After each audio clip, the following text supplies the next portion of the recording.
그날 드보라와 아비노함의 아들 바락이 이 노래를 불렀다. 그들이 이스라엘에서 머리를 풀어내려 바람에 마구 흩날리게 했다. 백성이 기꺼이 나섰으니 하나님을 찬양하여라. 왕들아 들어라, 통치자들아 들어라. 내가 하나님께 노래하리라. 하나님 이스라엘의 하나님께 아름다운 음악을 울려라. 하나님 주께서 세일을 떠나 에돔 들판을 가로질러 진군하실 때 땅이 떨었고 하늘이 비를 쏟았으며 구름이 강을 이루었습니다. 하나님 시내전의 하나님 앞에서 하나님 이스라엘 하나님 앞에서 산들이 뛰었습니다. 아나세 아들 삼갈의 때와 야알의 때에 큰 길의 인적이 끊기고 행인들은 뒷길로 다녔다. 전사들은 뚱뚱하고 엉성하여 투지가 하나도 없었다. 그때 당신 드보라가 일어났다. 당신 이스라엘의 어머니가 일어났다. 하나님께서 새 지도자들을 택하시니 그들이 성문에서 싸웠다. 이스라엘의 40개의 부대 가운데 방패 하나 창 하나 보이지 않았다.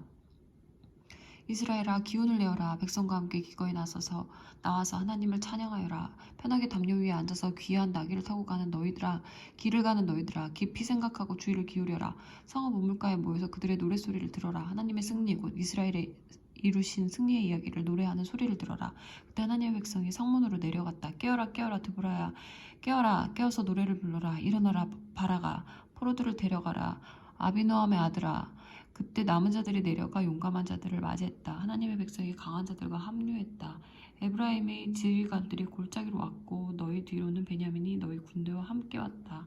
마길에서 지휘관들이 진군에 내려왔고 스불론에서 고위급 지도자들이 내려왔다. 이사갈의 지도자들이 드보라에게 모였고 이사갈은 바락과 함께 굳게 서서 전쟁터에서 그를 지원했다. 그러나 루벤 군대는 앞뒤 계산하느라 바빴다. 모닥불가의 모든 입씨름은 어찌된 일인가. 산만하여 생각이 딴 데 있고 르우벤 군대는 마음을 정할 수 없었다. 어찌하여 길앗은 요단강 건너에서 몸을 사렸고 단은 어째서 배를 타고 나갔던가. 해변의 아셀은 일정한 거리를 두고 자기 항구에서 완전히 머물렀다. 그러나 스불론은 목숨을 걸었고 죽음을 무릅썼다. 납달리도 고원의 싸움터에서 그러했다. 왕들이 와서 싸웠으니 가나안 왕들이 싸웠다. 그들이 다한악에서 무깃도 시내에서 싸웠으나 은과 전리품을 얻지 못했다. 하늘의 별들도 함께 싸웠으니 그 다니는 길에서 시스라와 싸웠다. 기손의 급류가 그들을 휩쓸었다. 기손의 급류가 그들을 쳤다. 너는 강한 자의 목을 밟을 것이다. 그때 말발굽 소리가 울리니 우르르 돌진하는 군마들이었다. 하나님의 천사가 이르기를 메로스를 저주하여라. 그 백성을 저주하고 또 저주하여라. 그들이 하나님께서 필요로 하실 때 오지 않았고 용감한 전사들과 하나님 편에 모이지 않았기 때문이다. 모든 여인 중에 가장 복된 사람은 겐 사람 헤벨의 아내 야엘이니 여인들 중에 가장 복되도다.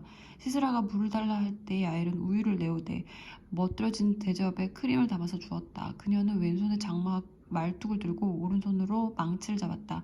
망치를 내리쳐 시스라의 머리를 깨고 관자놀이에 구멍을 뚫었다. 그는 그녀의 발 아래 고꾸라졌다. 쓰러져 뻗었다. 그녀의 발 아래 고꾸라지고 쓰러져 죽었다. 시스라의 어머니가 창가에서 기다렸다. 지치고 불안한 마음으로 두루 살폈다. 그의 전차가 왜 이리 더딘가. 덜컹이는 전차 소리가 왜 아직 들리지 않는가.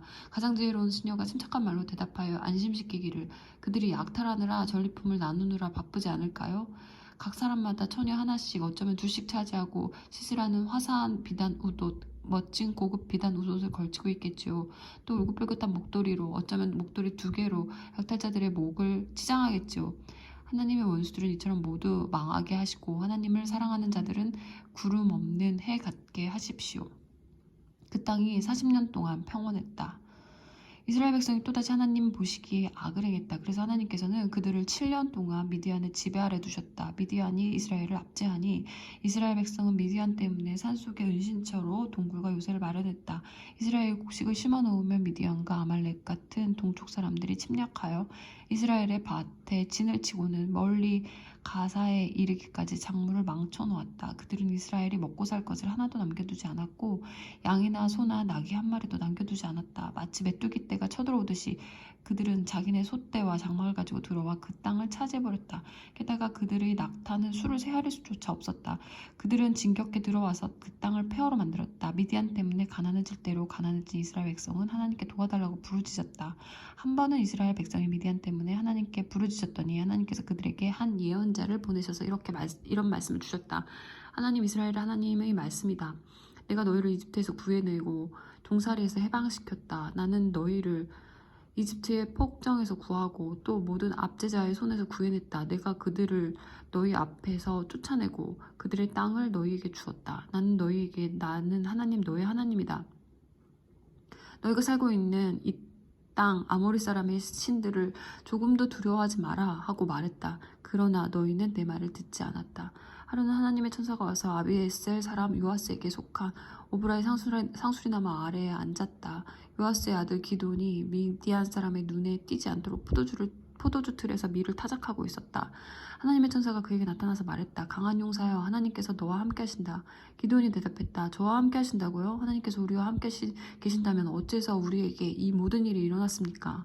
우리 부모와 조상들이 하나님께서 우리를 이집트에서 구해내지 않으셨느냐 하며 우리에게 말하던 그 모든 기적은 다 어디로 갔습니까? 이제 하나님은 우리와 아무 상관이 없는 분이십니다. 우리를 이렇게 미디안의 손에 넘긴 것도 그분이십니다. 그러자 하나님께서 그를 돌아보며 말씀하셨다. 너는 가서 내게 있는 그 힘으로 이스라엘을 미디안에서 구원하여라. 내가 너를 보내지 않았느냐. 기드온이 그분께 아뢰었다. 주님, 제가 말입니까? 제가 무엇으로 이스라엘을 구원할 수 있겠습니까? 저를 보십시오. 저희 집안은 므낫세 중에서 가장 약하고 저는 형제들 중에서도 가장 보잘것없는 자입니다. 하나님께서 그에게 말씀하셨다. 내가 너와 함께 할 것이다. 나를 믿어라. 네가 마치 한 사람을 물리치듯이 미디안을 물리칠 것이다. 기드온이 말했다. 그 말씀이 진심이라면 제 부탁을 들어주십시오. 말씀하신 것을 뒷받침할 표징을 저에게 주십시오. 제가 돌아와 예물을 드릴 때까지 떠나지 마십시오. 하나님께서 말씀하셨다. 네가 돌아올 때까지 기다리겠다. 기도는 가서 염소 새끼 한 마리와 누룩을 넣지 않은 빵을 많이 준비했다. 밀가루 20리터도 더 썼다. 그는 거룩한 식사로 바구니에 고기를 담고 냄비에 국을 담아 상수리 나무 그늘 아래로 다시 갔다. 하나님의 천사가 그에게 말했다. 고기와 누룩을 넣지 않은 빵을 가져다가 저 바위 위에 놓고 그 위에 국을 부어라. 기돈이 그대로 했다. 하나님의 천사가 들고 있던 지팡이 끝을 내밀어 고기와 빵에 댔다. 그러자 바위에서 불이 나와 고기와 빵을 살라버렸고 그 사이에 하나님의 천사는 온데간데 없이 사라졌다. 그제야 기돈은 그가 하나님의 천사인 것을 알았다. 기돈이 말했다. 어쩌면 좋습니까? 주 하나님, 제가 하나님의 천사를 대면하여 보았습니다. 그러자 하나님께서 그를 안심시키셨다. 안심하여라. 두려워하지 마라. 너는 죽지 않을 것이다. 기드온은 그곳에 하나님께 제단을 쌓고 그 제단을 하나님의 평화라고 불렀다. 아비에셀의 오브라에 있는 그 제단은 오늘날까지 그렇게 불린다. 그날 밤에 이런 일이 있었다. 하나님께서 기돈에게 말씀하셨다. 네 아버지의 집에서 7년 된 가장 좋은 숫소, 최상품 숫소를 끌고 오너라. 네 아버지의 집의 바알 제단을 허물고 그 옆에 있는 다산을 비는 아세라 목상을 찍어버려라. 그리고 이 언덕 꼭대기에 너의 하나님께 제단을 쌓아라. 최상품 숫소를 끌고 와서 번제로 드리되 네가 찍어낸 아세라 목상을 장작으로 써라. 기도는 자기 종들 가운데서 10명을 골라 하나님께서 명령하신 대로 했다. 그러나 가족과 이웃이 두려워 그 일을 드러내지 않고 밤중에 했다. 이른 아침 마을 사람들은 바알의 제단이 헐려있고 그 옆의 아세라 목상이 찍혀 있으며 새로 쌓은 제단 위에 최상품 숫소가 불타고 있는 것을 보고 깜짝 놀랐다. 누구 짓이지? 그들은 여기저기 물어보았다. 묻고 또 물어 마침내 답을 찾았다. 요아스의 아들 기돈의 짓이다. 성읍 사람들은 요아스를 다그쳤다. 당신의 아들을 내놓으시오. 그는 죽어 마땅하오. 그가 바알의 제단을 허물고 아세라 목상을 찍어버렸소. 그러나 요아스는 자신을 떠미는 무리와 당당히 맞섰다.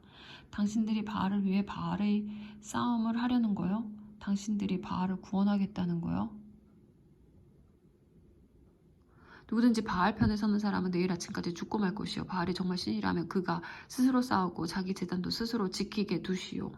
그날 사람들은 기돈에게 여룻바알이라는 별명을 붙여주었다. 그가 바알의 제단을 허문 뒤에 바알의 싸움은 바알 스스로 하게 두라고 말했기 때문이다.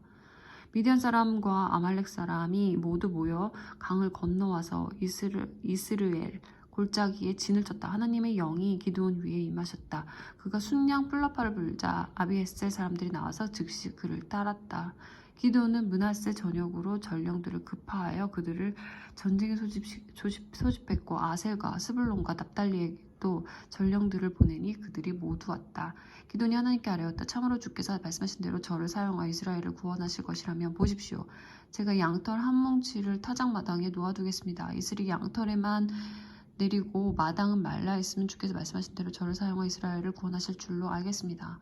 정말 기돈의 말대로 되었다. 이튿날 아침 일찍 기돈이 일어나서 양털을 짜보니 대접에 물이 가득할 정도로 축축하게 젖어 있었다.